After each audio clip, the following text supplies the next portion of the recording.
Bismillahirrahmanirrahim.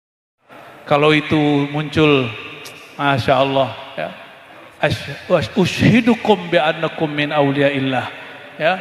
Maka saya bersaksi antum yang istiqomah begitu, annakum min awliyaillah. Pasti itu wali Allah. Pasti wali Allah. Karena aulia Allah orang yang paling kencang diuji setelah Nabi Muhammad sallallahu alaihi wasallam. Kalau Nabi pernah disakiti begitu, maka level wali di bawah Nabi mesti disakiti mirip-mirip begitu. Kembali ke laptop.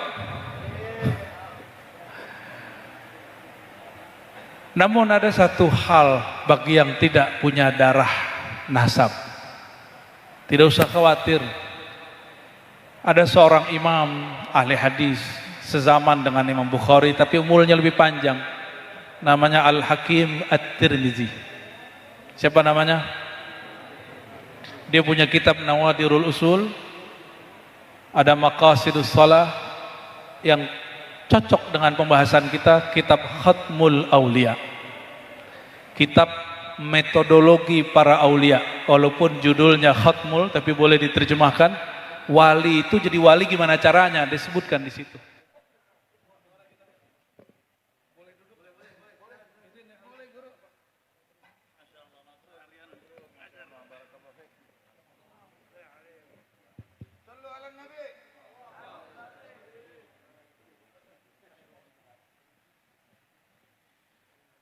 Assalamualaikum warahmatullahi wabarakatuh.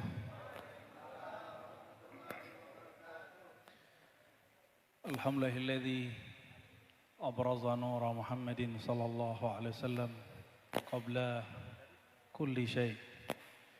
Asyhadu an la ilaha illallah wa asyhadu anna Muhammadan abduhu wa rasuluh.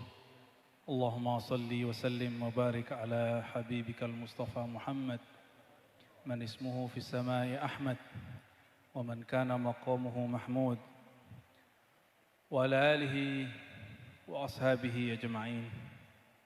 Amma ba'du, Allahumma 'allimna ya 'alim ilman yuqarribuna ilaik wa yuwassiluna ila hubbika wa hubbi habibikal Mustafa Muhammad sallallahu alaihi wasallam.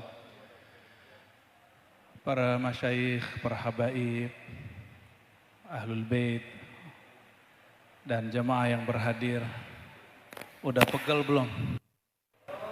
Aneh gak bisa ngelucu, gimana nih? Kelemahan aneh gak bisa ngelucu. Bikin serius, insya Allah bisa. Agak serius sedikit ya. Sebelumnya mari kita kirim al-Fatihah ila ruhin Nabi sallallahu alaihi wasallam wa alihi wa warasatihi wa ummatihi ajma'in. Al-Fatihah. Bismillahirrahmanirrahim.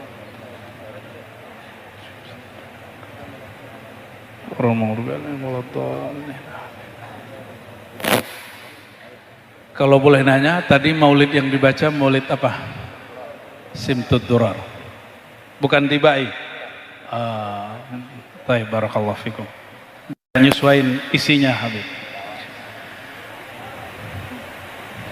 Sayyidina Al-Habib Ali Al-Habsyi qaddasallahu sirrahu, ini ciri khas orang tarekat. Qaddasallahu sirrahul aziz. Selain beliau bertariqah Ba'alawiyah, beliau juga bertariqah Al-Qadiriyah. Bahkan beliau bertariqah Khalwatiyah. Dari mana kita tahu? Setelah belajar kepada abahnya dan masyayikh-masyayikh di Yaman, di Hadramaut, beliau berangkat sesuai perintah ayahandanya dan ibundanya ke Haramain. Khususnya di Makkah ada zuriat Nabi SAW, jalur Ashraf Hasani Jailani, yang sering kita dengar kakek guru daripada Hadratus Syekh Hashim Asy'ari, guru daripada Syekhana Khalil, guru daripada masyayikh-masyayikh kibar di Nusantara. Beliau namanya Sayyid Ahmad Zaini Dahlan Al-Jailani. Namun beliau sering menyembunyikan famnya karena beliau tidak suka juga dengan gelar-gelaran itu, ya.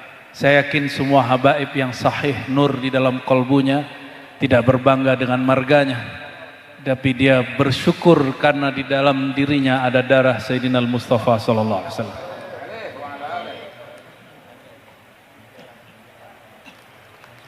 Beliau seorang mursyid thariqah khalwatiyah. Jadi thariqahnya apa? Tapi juga mengajarkan thariqat qadiriyah, dan ini disampaikan oleh murid tercintanya, pengarang I'anatut Talibin. Pernah dengar? Pernah belajar? I'anatut Talibin, ini buku wajib di pesantren mazhab Syafi'i mutaakhirin, Said Bakri Syata. Zuriatnya banyak di Jawa Barat. Jadi banyak zuriatnya berangkat ke Jawa Barat. Ternyata ulama-ulama Haramain dan Yaman bolak-balik ke Nusantara. Sebelum ada pesawat, sebelum ada kendaraan-kendaraan modern seperti hari ini. Maka wajar jika hari ini negeri kita kebanjiran nur darah Sayyidina Muhammad sallallahu alaihi wasallam. Karena imam akhir zaman itu Sayyidina Al-Mahdi, dikatakan dalam hadis Abu Daud, hadisnya Hasan, wal hasanu yuhtajju kas sahih. Hadis Hasan dipakai seperti hadis sahih. Sayyidina Al-Mustafa sallallahu alaihi wasallam yaqul, Al-Mahdi minni min waladi Fatimah. Imam yang diberi petunjuk, itu arti dari Al-Mahdi. Minni, dia dariku. Tapi kalimat ini masih am, lalu beliau mentakhsis sendiri. Kalimat ini masih umum, lalu beliau mengkhususkan. Karena Syekh Abdul Qadir Jilani mendapat kalam dari Sayyidina Muhammad SAW secara ilhamiah.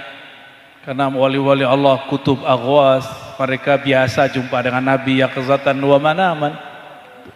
Itu janji dari Nabi Muhammad SAW. Beliau mengatakan, man ra'ani fil manam fasayarani yaqzah. Siapa yang berjumpa aku dalam keadaan mimpi tidur akan jumpa aku dalam keadaan jaga. Dan itu dirasakan sendiri oleh Qutbul Aqtab Sayyidi Syekh Abdul Qadir Jilani qaddasallahu sirrahu, Qutbur Rabbani Ghausul A'zam. Apa kata beliau? Nabi SAW berkalam ke dalam kalbunya. Ini bukan hadis, ini ilham.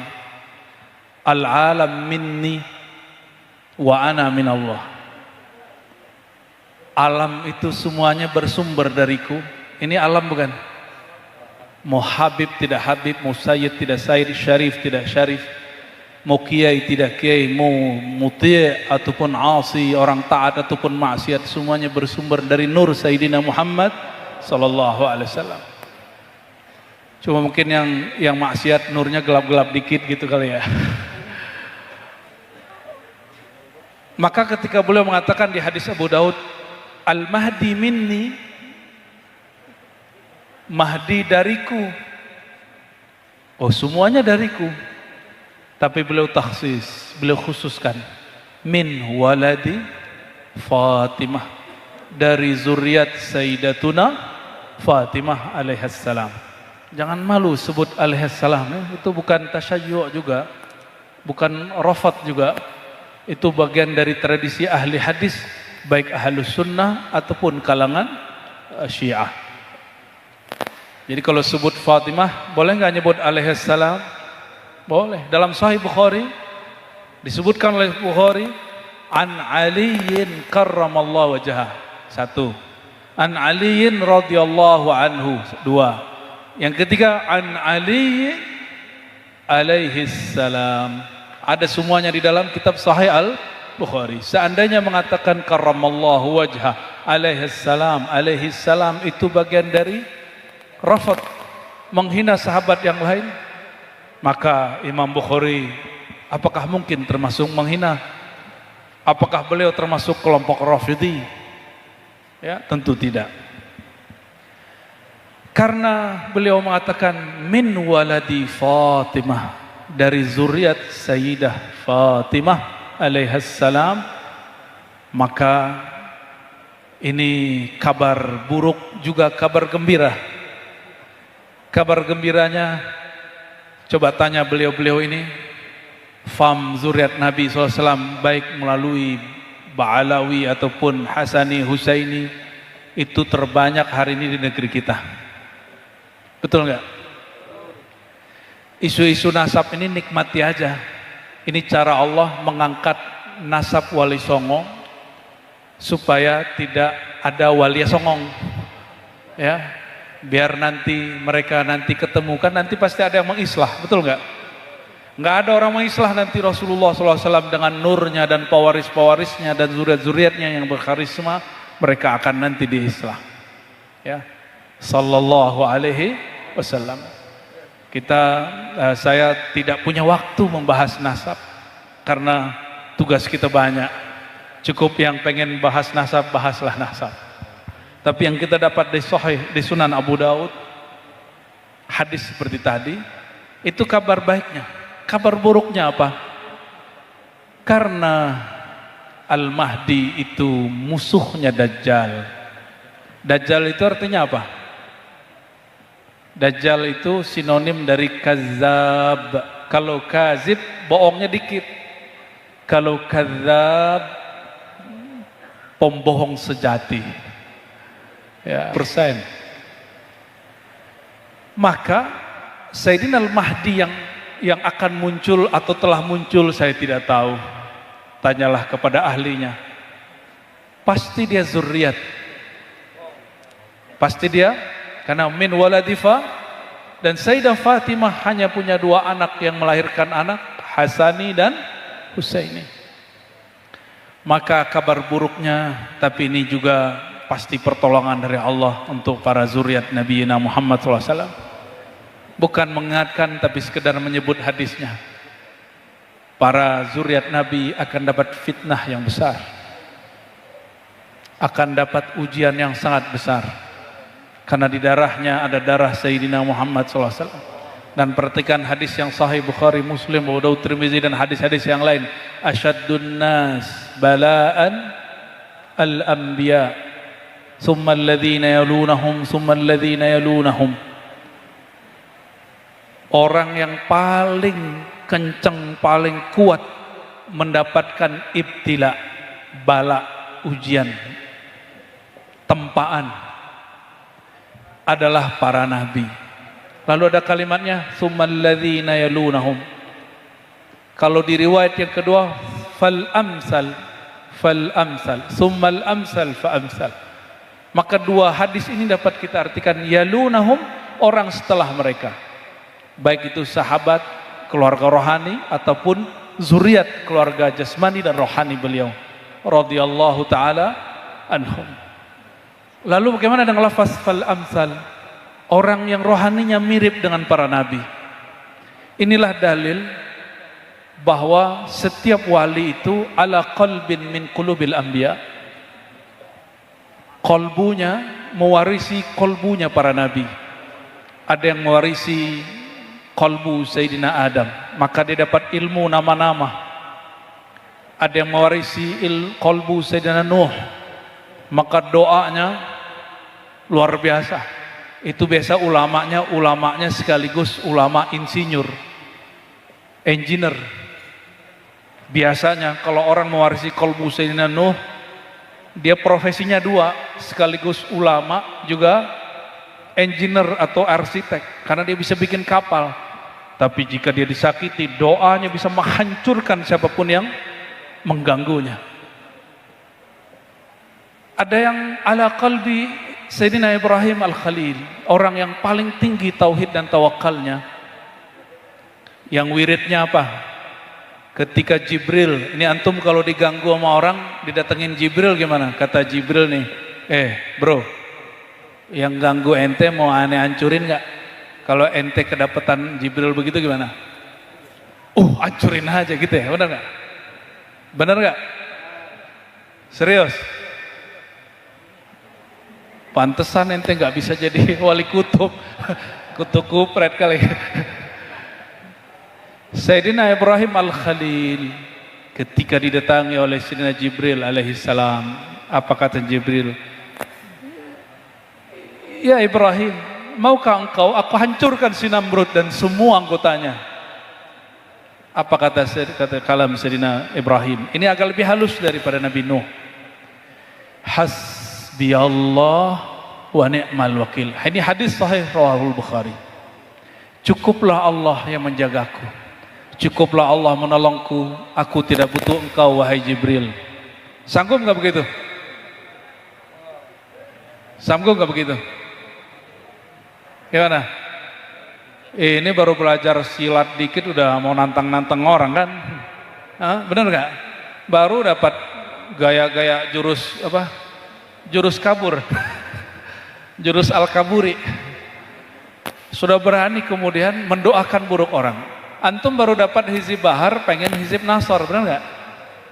Diganggu orang dikit baca hizib nasor, pengen ngancurin orang yang cuma nyolek kita.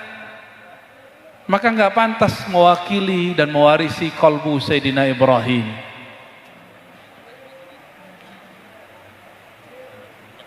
Sayyidina Muhammad SAW, lafaznya ketika ditawari Sayyidina Jibril lebih halus dan lebih sempurna lagi.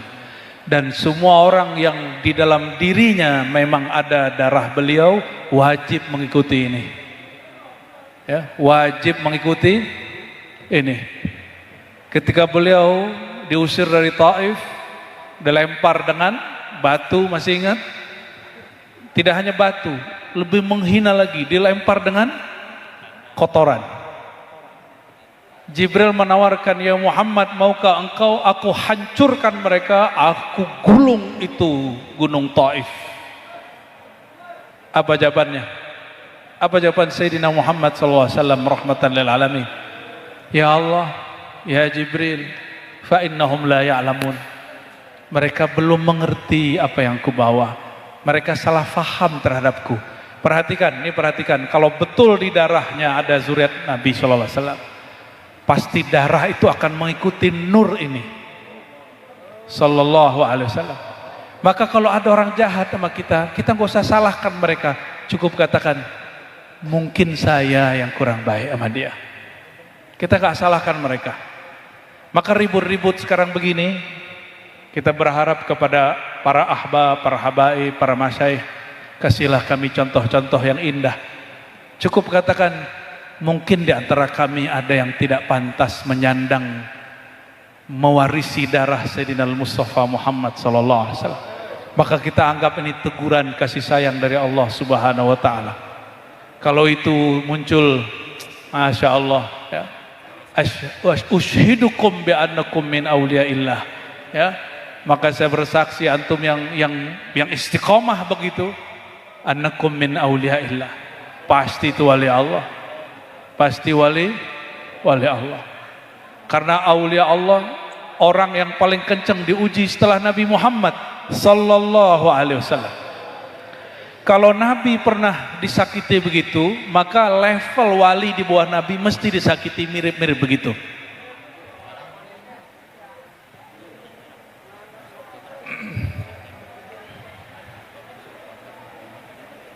Ada iklan lewat ya, lewat aja dulu.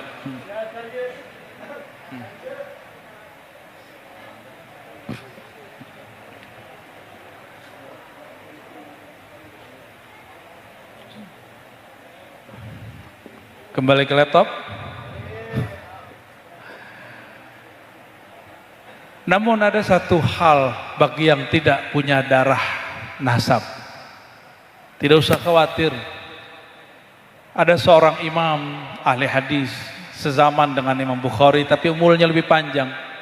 Namanya Al-Hakim At-Tirmizi. Siapa namanya?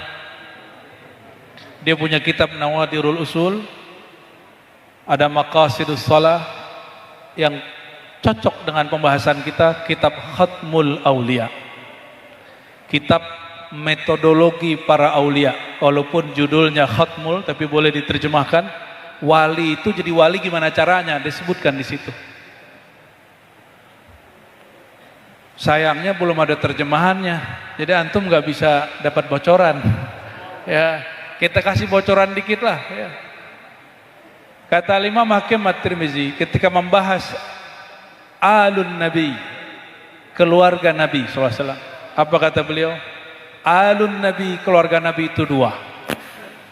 Ada keluarga nasabi, nasab. Ada keluarga ruhi. Maka siapapun yang mewarisi sifat baginda sallallahu alaihi wasallam, fahuwa min alih. Maka dia bagian dari keluarga Sayyidina Al-Mustafa sallallahu alaihi wasallam, lakin ruhaniyan. Tapi hanya bersifat ruhani. Ya. Maka Abah Guru Sekumpul itu punya murid namanya Guru Udin di Samarinda. Itu kalau ketemu Habib, Habib dibilang anta Habib wa nahnu Habib, katanya. Habib ruhani gitu. Ya, sembari bercanda. Tapi ente enggak jangan ngomong begitu ya, aneh Habib gitu ya. Marga apa? Margarin. Famnya apa? Familiar.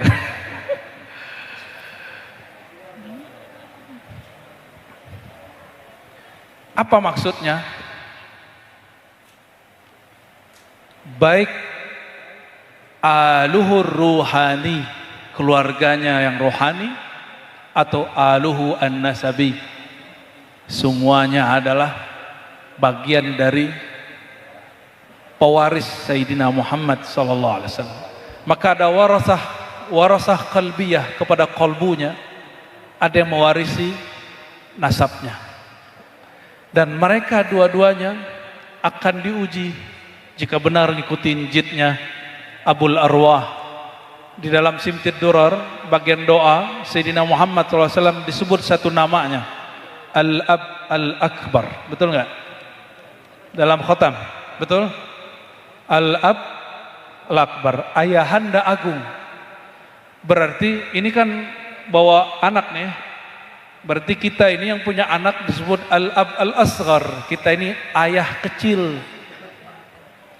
Kalau ayah kecil, ayah biologis, mikirin anak paling rezeki. Betul nggak? Kalau mau mati masih ingat anak nggak? Ingat, cuma ingat rezekinya. Beda dengan Sayyidina Muhammad SAW. Beliau ketika hendak wafat, apa yang dibacanya? Ummati. Itu bahasa lain daripada abnai, wa warasati, wa khulafai, wa atba'i. Digabung dengan satu lafaz, ummati. Ummah dari lafaz induk. Orang yang rohaninya menginduk kepadaku disebut ummati. Apa yang Nabi fikirkan tentang ummati? Nabi memikirkan kita nanti nasibnya gimana? Seperti Sayyidina Yakub bertanya kepada anak-anaknya, apa yang kalian sembah setelah aku? Apakah kalian masih mengenal Allah setelah aku? Jadi para anbiya ini yang diturunkan ke ulama. Kalau mereka mati, yang mereka khawatirkan zuriatnya apakah masih menyembah Allah. Bukan yang dipikirkan nanti yang ngasih makan siapa, yang nyokolahin siapa. Kan ini sering kita kasih pertanyaan. Bapak Ibu, saudara-saudariku, kalau kita hidup, anak kita siapa yang nanggung? Siapa yang ngasih rezeki? Kita apa Allah? Kalau kita mati, siapa yang beri mereka rezeki? Allah. Jadi masih takut mati? Masih takut mati? Masih, ya wajar. Bekalnya kurang. Sayyidina Abu Hurairah zikir 12.000 sebelum tidur, itu pun mau meninggal, beliau ada rasa takut. Ini ada yang zikir 12.000 nggak sebelum tidur? Alhamdulillah belum gitu ya. Hah? Baru zikir 33, udah mikir 100 lagi gitu ya. Abu Hurairah radhiyallahu taala anhu, ya, beliau mengatakan, saya tidak dapat tidur kalau belum menyelesaikan wirid 12.000. Tapi itu kan Abu Hurairah, antum gak usah ngikutinnya, nggak kuat ya. Allah itu la yukallifullahu nafsan illa usaha. Kayaknya pakai ayat itu mulu ya, biar ngeles ya Allah, nggak sanggup ya Allah gitu ya. Yang penting ente punya jawaban kalau ditanya Allah. Yang penting punya jawaban. Tapi ada yang gampang. Jidahnya para habaib dan para asyraf Sayyidatuna Fatimah alaihissalam. Apa kata beliau? Ketika aku disuruh suamiku Sayyidina Ali untuk meminta jatah budak atau pembantu kepada Sayyidina Muhammad SAW, ayahnya. Ini minta fasilitas. Apa kata Sayyidina Muhammad SAW? Ayahandanya, wahai Fatimah, anakku, maukah engkau aku ajarkan yang lebih dahsyat dari semua itu? Itu yang kemudian kita dengar, kita sering sebut dengan zikir Fatimah. Zikir Fatimah. Apa zikirnya? Mirip seperti zikir ba'da sholat. Ternyata thariqah itu sederhana. Kenapa orang mikirin kalau ikut thariqah bertasawuf itu ribet? Ternyata berthariqah itu mudah. Kata Sayyidah Fatimah, allamani, Rasulullah SAW mengajarkanku, cukup baca subhanallah 33, alhamdulillah 33, Allahu Akbar 33, tutup la ilaha illallah, tidur. Nanti bangun kekuatannya sama dengan orang punya pembantu, punya pasukan. Sallallahu alaihi wasallam. Loh, kok zikir bisa bikin kuat? Ya, zikir itu menguatkan apa zikirnya, melemahkan musuhnya. Sayyidina Al-Mustafa Muhammad SAW ketika beliau sudah dihunuskan pedang ke lehernya, itu yang menghunuskan nanya, ya Muhammad, siapa yang melindungi engkau dari pedangku? Beliau hanya mengatakan Allah. Coba ente baca Allah, itu bisa jatuhin pedang orang nggak? Bisa jatuhin musuh nggak? Maka takbir kita belum layak dibawa berjihad.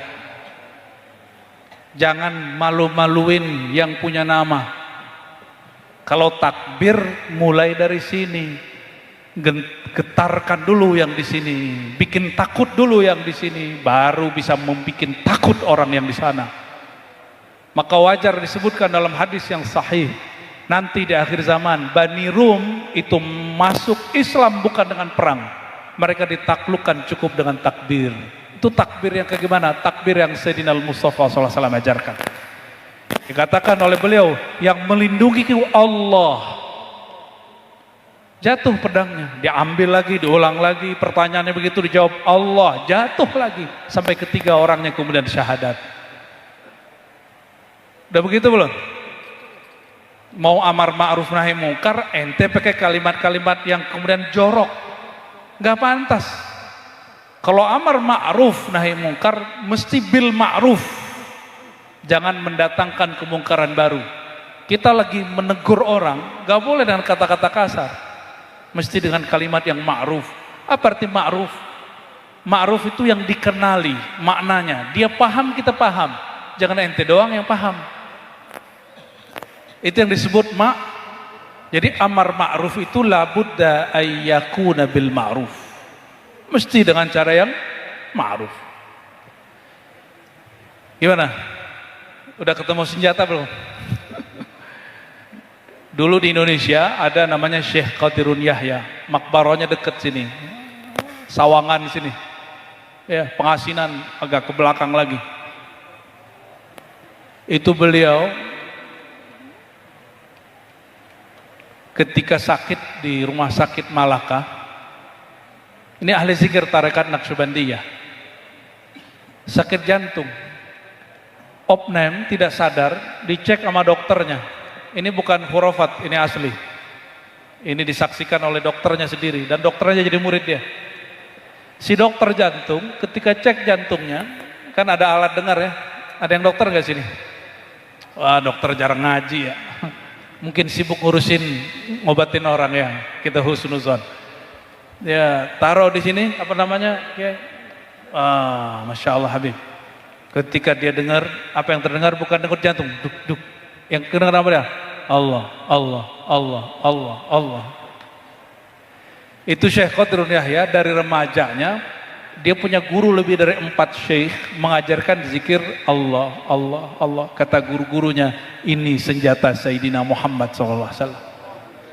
Ketika beberapa gunung dan pemberontakan PKI di Malaysia Di Indonesia ada meledak itu gunung, nggak berhenti-berhenti. Beliau itu punya namanya air zikir, disebut air tawajuh. Tapi kali ini dia ambil kerikil, dia doain. Itu kerikil ditembakin ke gunung, biiznillah dengan keberkahan zikrullah, itu gunung kemudian mulai diam. Kok bisa?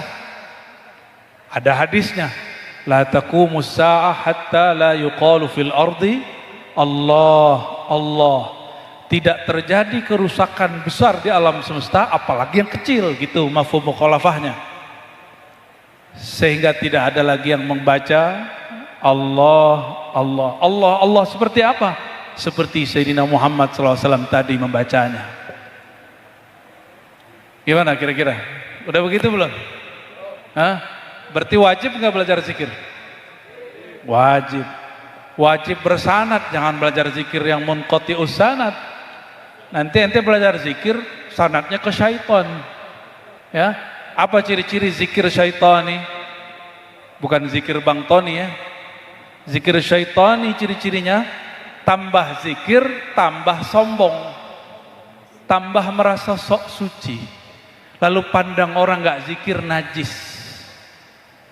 Itu ciri-ciri zikirnya bersanad kepada syaitan. Oh, saya ngaji sama mursyid kok. Tunggu dulu. Kan minal jinnati wan nas. Syaitan itu ada jin, ada manusia. Kerjanya ngapain? Yuwaswisu fi sudurin nas, ngasih was-was. Apa yang diwaswaskan? Pertama, syak, ragu. Kedua, kibr, sombong. Aba wastakbara wa kana minal kafirin. Enggan ya, mulai ngelihat kelompok lain, enggan, belagu ya. Wastakbara, merasa dirinya besar. Nauzubillah summa na'u. Harusnya kalau nyebut nama Allah, diri kita habis atau tambah nongol. Kalau nyebut nama Allah, diri kita jadi ciut atau tambah sombong. Harusnya. Lalu gimana caranya? Karena yang baca itu Sayyidina Muhammad SAW, maka antum wajib kalau zikir, wajib berselawat. Maka ciri-ciri zikir syaitan, dia berzikir ismul jalalah tapi tidak berselawat kepada Sayyidina Muhammad SAW. Ya. Zikir itu panas, energinya kuat. Orang sholat gak sholat kalau baca nama Allah dan dia yakin itu bekerja itu nama. Kok bisa? Dukun, dia nyebut nama siapa ketika dia bekerja? Belum tentu nama Allah, tapi karena dia yakin, tapi jalurnya jalur syaitan, berlaku itu. Apalagi orang nyebut nama Allah Subhanahu wa ta'ala. Jemaah yang makan Allah,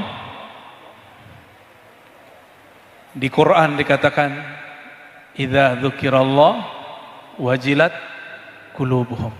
Jika disebut nama Allah, maka bergetar kolbunya, menyebut nama. Kalau baca Barzanji, ingat-ingat Barzanji, ingat-ingat gak? Dalam silsilah Nabi Muhammad SAW yang disebutkan di bagian depan Barzanji,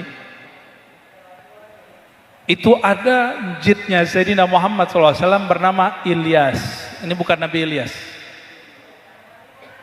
Sayyidina Ilyas, jid dari ajdad beliau, disebutkan yasma, mendengar suara zikir Nur Muhammad dari sumsum tulangnya. Datanglah ahli hadis nih Habib Kiai kepada saya. Apa katanya? Ente kok maulid suka cerita hadis-hadis yang gak sahih? Saya tanya balik, gak sahih di mana bro? Di mana gak sahihnya? Loh itu kan gak sahih. Oh ternyata ada kesalahan orang mengkaji hadis waktu meneliti hadis. Apa itu? Memberlakukan penilaian hadis sahih tidak sahih dengan ketat pada bagian selain halal dan haram. Padahal Imam Ahmad bin Hanbal Hanbali, murid Sayyidina Muhammad bin Idris Syafi'i radhiyallahu taala anhuma, apa kata beliau? Jika kami meriwayatkan fil halal wal haram, tasyaddadna, kami ketat. Kalau hadisnya berkaitan hal haram, berarti hadis itu diriwayatkan pasca kerasulan. Berarti beliau sudah tugas bawa syariat. Karena hadis syariat mesti kita ketat. Adapun selain halal haram, tasahalna, kami memudahkan, menggampangkan untuk mengambil hadisnya dan tidak perlu ketat mengatakan ini sahih tidak sahih, disahihkan Albani gitu ya. Sering dengar gitu nggak?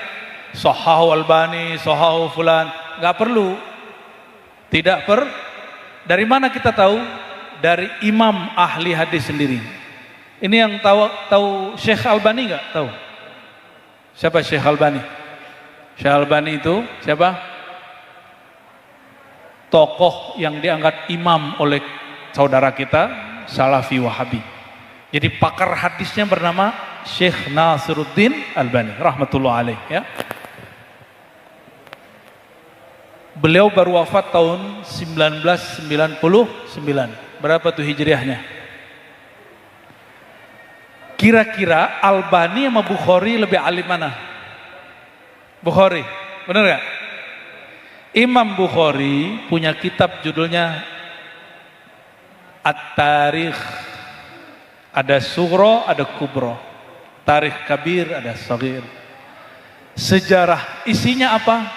Isinya sejarah Nabi. Ada yang pra kerasulan, ada yang setelah kerasulan. Pra bawa halal haram dan sebelumnya dan setelahnya. Kenapa Imam Bukhari meriwayatkan hadis-hadis yang dia tidak munculkan dalam kitab sahih? Jadi dalam kitab itu banyak riwayat yang tidak sahih dia masukin. Karena beliau mempraktekkan kalam gurunya Imam Ahmad bin Hanbali radhiyallahu taala anhu, bahwa jika meriwayatkan selain halal haram tasahalna, kita boleh memudahkannya, jangan terlalu ketat. Maka jangan heran kalau ada yang mengkritisi kitab-kitab maulid, kok banyak hadis-hadis yang tidak sahih.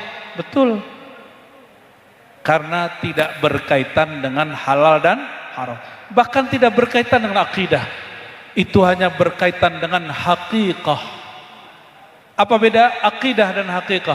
Kalau akidah berkait dengan rukun yang 6. Rukun yang mempercayai Nur Muhammad tidak wajib, tapi mengetahui bahwa Nur Muhammad SAW awwalu ma khalaqallah, yang pertama Allah cipta sebelum langit dan bumi, alam dan aras semuanya, itu pengetahuan. Apakah saudara sepakat tidak sepakat, itu urusan lain. Itu disebut bab hakikah, hakikat, bukan bab akidah. Boleh percaya, boleh tidak. Jadi kalau ada orang nggak percaya tentang Nur Muhammad, dia kafir nggak? Dia nggak kafir, cuma ma'rifatnya kurang. Kalau ma'rifatnya kepada dirinya kurang, bagaimana dia mau kenal ilahi Rabbuna tabaraka wa ta'ala? Sedangkan kaidah ijma, ini bukan hadis Nabi tapi hadis manamiyah, hadis tidur yang didapat Ibn Arabi, man arafa nafsahu faqad arafa rabbahu. Siapa yang kenal dirinya bahwa dirinya dari nurullah, Nur Muhammad sallallahu alaihi wasallam, maka dia akan kenal Allah Ta'ala. Siapa yang kenal Allah Ta'ala, dia akan merasa dirinya nol, tiada, nggak sombong lagi. Tapi jalurnya mesti melalui Nur Muhammad sallallahu alaihi wasallam. Dan ilmu ini diturunkan kepada semua sahabat, tapi sahabat yang dapat mandat menghajarkannya itulah Sayyidina Ali. Maka beliau disebutkan dalam hadis Tirmizi, ana madinatul hikmah, ana darul hikmah wa aliyun babuha. Aku ini negeri ilmu, kampung ilmu, kota ilmu. Coba bayangkan kota. Kota ada apa aja? Ada gedung, ada pasar, ada kantor, ada rumah, ada jalan, ada gunung, ada kebun, ada makanan, semuanya lengkap. Kalau orang mengerti tentang Madinatul Ilmi, Fadal Ustaz.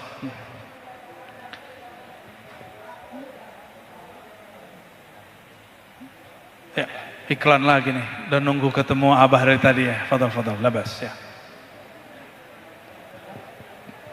Iklannya kali ini banyak ini. Ini pecahan-pecahan Nur Muhammad semua ini. Allahumma sholli wa sallim barik alaihi. Sampai di mana tadi? Iklannya kebanyakan soalnya. Apaan? Gedung, oke. Ana Darul Ilm. Kalau hadis Tirmizi Darul Ilm.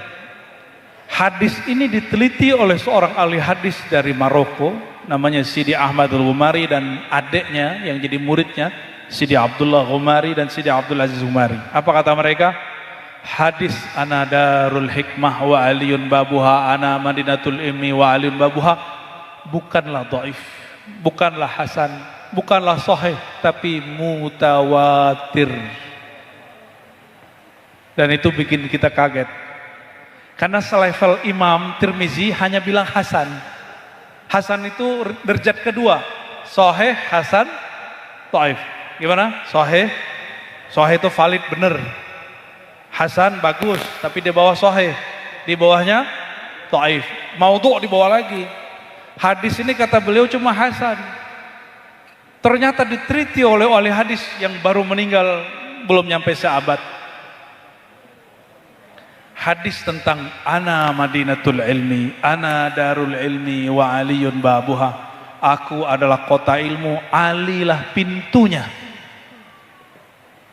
Alilah pintunya. Maka antum cek yang pernah belajar thariqah, belajar ilmu mazhab, belajar ilmu lughah bahasa, belajar usul fiqih, belajar ilmu aqidah, semua sanadnya pasti melewati Sayyidina Ali. Yang lain hanya tambahan alaihis salam. Contoh siapa? Imam mazhab pertama sebelum Imam Syafi'i radhiyallahu taala anhu siapa? Sebelum beliau Malik. Sebelum Malik radhiyallahu taala anhu Al-Imam Al-A'zam Abu Hanifah. Abu Hanifah punya guru Hamad ya, Ibn Abi Sulaiman.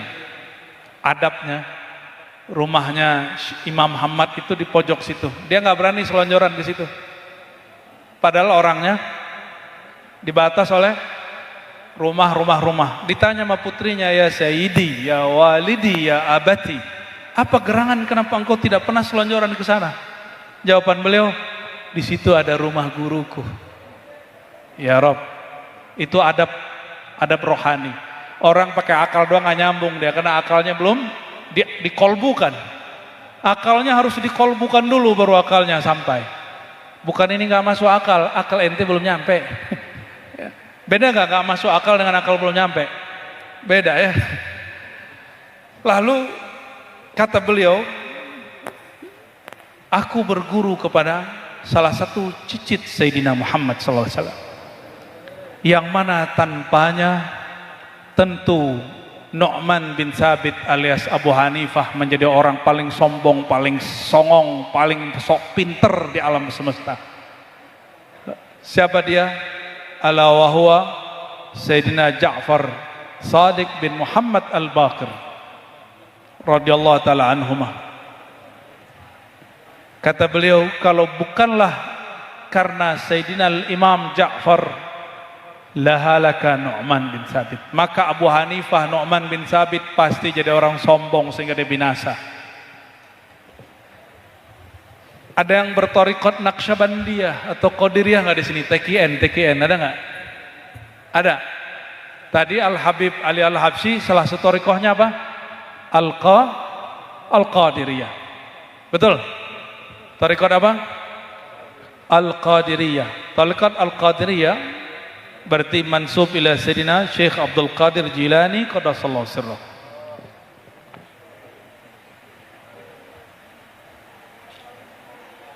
Iklan lewat lagi nih.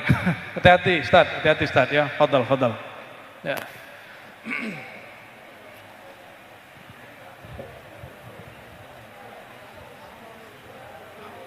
Halas. Nah, lihat sini lagi. Wajahnya sini. Oke, sampai di mana tadi? Sebelum Syekh Abdul Qadir. Sayyidina Ja'far. Ya. Syekh Abdul Qadir Jilani Qadiriyah, Abdul Hasan Syazili Syaziliyah, Bahauddin Syah Naqsyabandi Naqsyabandiyah, apalagi Khalwatiyah. Sebut semua nama thariqah. Semuanya bersanad kepada Sayyidina Ja'far Shadiq. Naqsyabandi sanadnya kemana? Dia punya sanad dua. Satu jalur Sayyidina Abu Bakar Siddiq, karena Sayyidina Abu Bakar Siddiq radhiyallahu ta'ala anhu punya anak namanya Muhammad. Muhammad bin Abu Bakar. Muhammad bin Abu Bakar punya anak Qasim. Qasim punya putri, itu ibu daripada Sayyidina Al-Qasim. Ibu dari Sayyidina Ja'far. Berarti antara Sadah Al-Bakriyah dan Alwiyah ada masalah enggak? Keluarga Abu Bakar dan keluarga Ali ada masalah enggak? Nggak ada. Terus siapa yang bentur-benturin antara mereka? Kelompok Rafidhah. Kalau Ahlul Bait min Ahlus Sunnah, tidak ada yang begitu. Maka ini sejarah mesti kita luruskan. Thariqah Naqsyabandiyah kah, Khalwatiyah kah, Syatariyah kah? Jalur sanad ke atasnya Sayyidina Ja'far. Sayyidina Ja'far punya dua jalur sanad, Sayyidina Abu Bakar, Sayyidina Ali radhiyallahu ta'ala anhuma. Maksudnya apa? Kalau ada thariqah nggak jalur mereka, pasti thariqahnya hilang. Ya, thariqahnya hilang kemakan zaman. Apalagi thariqah buat-buatan sendiri. Ya, ente buat thariqah nggak? Thariqah Depokiyah. Ya. Ada yang mau buat thariqah sendiri? Monggo. Dan kita sudah lihat banyak orang yang gengsi berthariqah. Ini mohon maaf. Hanya bikin majelis, zikir, meninggal majelisnya habis. Tapi saksikan, coba Abah Hanom udah meninggal belum? Majelisnya berkembang sampai ke Malaysia, sampai ke Patani, sampai ke Singapura, sampai ke Brunei. Saya udah jumpa semua murid-murid beliau. Syekh Qadirun Yahya kita jumpa di mana-mana. Murid-murid beliau. Jadi Sadah Sufiyah, mereka bersanad kepada Sayyidina Ja'far karena mereka mengamalkan satu hadis Nabi. Kullu sanadin wa nasabin. Setiap sanad dan nasab pasti terputus. In qata'a illa sanadi illa nasabi. Kecuali sanadku, silsilah ilmuku ataupun nasabku. Sallallahu alaihi. Maka jika ada punya ilmu, jika ada punya manhaj, sambungkan kepada Ahlul Bait. Ya. Sayyidina Umar yang diisukan paling benci dengan Ahlul Bait, ternyata dia menikah dengan salah satu putri Sayyidina Ali, tapi bukan jalur Sayyidah Fatimah. Ada yang tahu jumlah istri Sayyidina Ali enggak? Istrinya banyak. Aksar min 30. Tapi enggak tahu itu prosesnya 4-4 bagaimana, wallahu alam, saya belum tahqiq lagi. Ya. Salah satu anak beliau, putri beliau, itu masih muda sekali. Sayyidina Umar sudah tua. Apa kata beliau? Kalau jika engkau berkenan wahai Sayyidina Ali, aku ingin sambung dengan keluarga Ahlul Bait. Tolong nikahi aku dengan salah satu putrimu. Maka dia menikah. Makanya ilmu Sayyidina Umar sekarang nyambung dalam kitab-kitab fikih dan usul fikih. Bahkan ada satu thariqah tidak masyhur itu kepada Sayyidina Umar radhiyallahu taala anhu. Ya. Maka Sayyidina Nabi SAW mengatakan tentang hak Sayyidina Umar yang bukan Ahlul Bait. Apa kata beliau? Setiap umat ada muhaddatsun, ada yang dapat ilham, diajak bicara oleh Allah. Wa in kana min ummati lakana Umar. Hadis Sahih Bukhari. Kalau di umatku ada yang begitu, salah satunya siapa? Umar. Sayyidina Umar diajak bicara sama Allah. Berarti dia pewaris kolbu siapa? Kalbu Sayyidina Ali langsung mewarisi kalbu Sayyidina Muhammad sallallahu alaihi wasallam. Ana mau tanya sama antum, lebih mulia Sayyidina Ali apa Fatimah? Kif? Izin minum ya. Barakallah, lebih mulia Sayyidina Ali apa Fatimah? Timah apa Fatimah?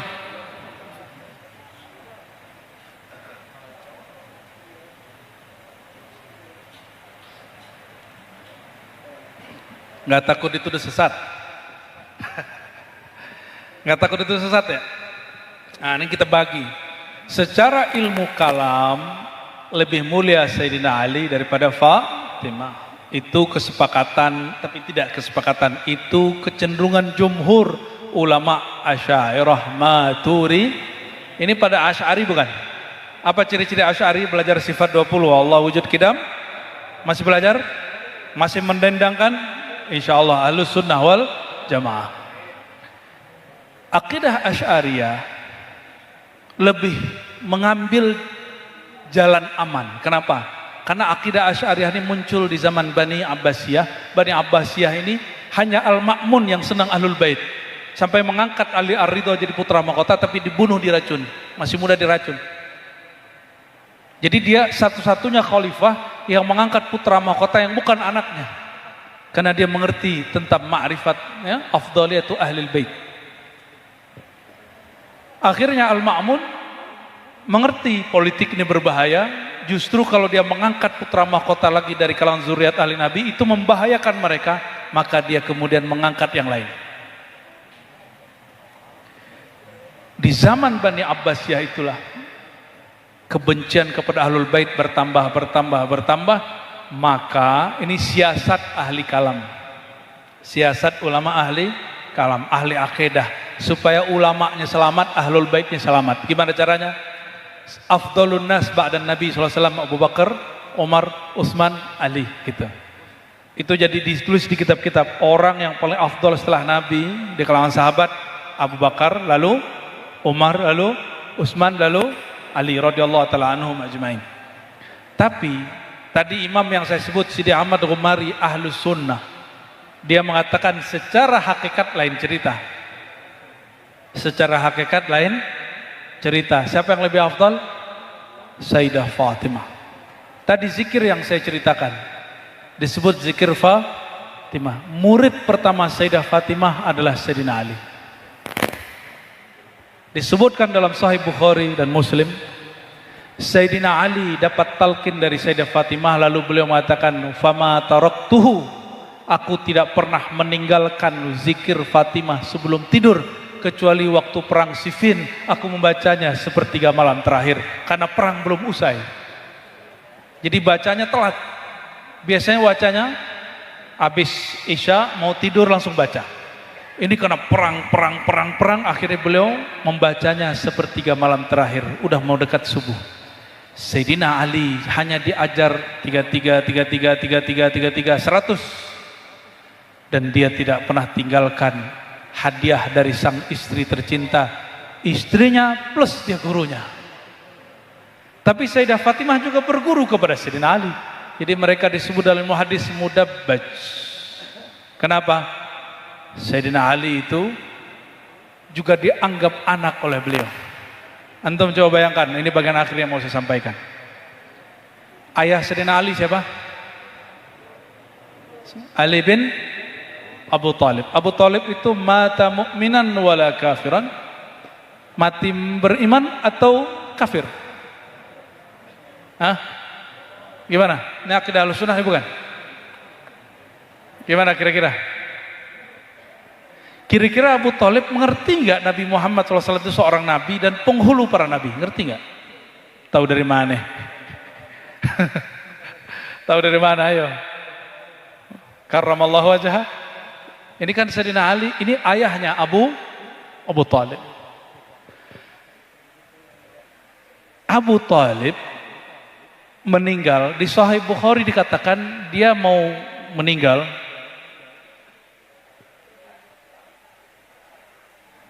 Ya? Ketika mau meninggal diganggu oleh Abu Sufyan sehingga tidak bersyahadat la ilaha illallah. Tapi kan nggak begitu, dia cuma meninggal diam dan tidak ada yang tahu dia meninggalnya dalam keadaan apa. Oke, karena ini bagian terakhir yang mau saya sampaikan sesuai kodenya.